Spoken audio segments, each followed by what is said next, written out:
ಮಹಾನಗರದ ವರ್ಸೋವಾ ಪ್ರದೇಶದ ಕುಟುಂಬಗಳು ರಾತ್ರಿ 11 ಗಂಟೆ ಹೊತ್ತಿಗೆ ಊಟ ಮುಗಿಸುತ್ತವೆ. ಪಾತ್ರೆಗಳನ್ನು ತೊಳೆದ ನಂತರ ಪುರುಷರು ತೋಳಿಲ್ಲದ ನಿಲುವಂಗಿ ಮತ್ತು ಶರ್ಟ್ಗಳಲ್ಲಿ ಹೊರಬರುತ್ತಾರೆ.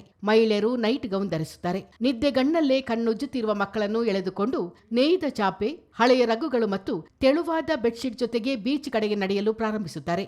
ಮರಳಿನ ಮೇಲೆ ಚಾಪೆಗಳನ್ನು ಹಾಸಿ ಸಮುದ್ರದ ತಂಗಾಳಿಯನ್ನು ಅನುಭವಿಸುತ್ತಾ ನಿದ್ರೆಗೆ ಜಾರುತ್ತಾರೆ.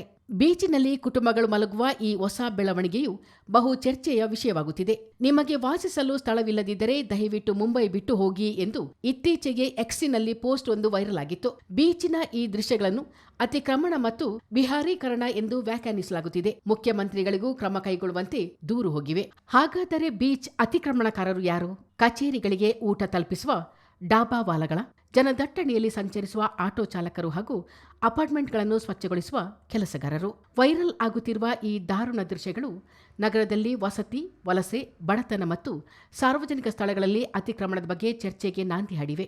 ಇವರೆಲ್ಲರೂ ತೀವ್ರವಾದ ಶಾಖ ಮತ್ತು ನಿರಂತರ ವಿದ್ಯುತ್ ಕಡಿತದಿಂದ ತಪ್ಪಿಸಿಕೊಳ್ಳಲು ರಾತ್ರಿಗಳನ್ನು ಕಡಲ ತೀರದಲ್ಲಿ ಕಳೆಯುತ್ತಾರೆ ಎಂಬುದು ವಾಸ್ತವ. ಬ್ಯೂರೋ ರಿಪೋರ್ಟ್, ಚಿತ್ತಾರ ನ್ಯೂಸ್.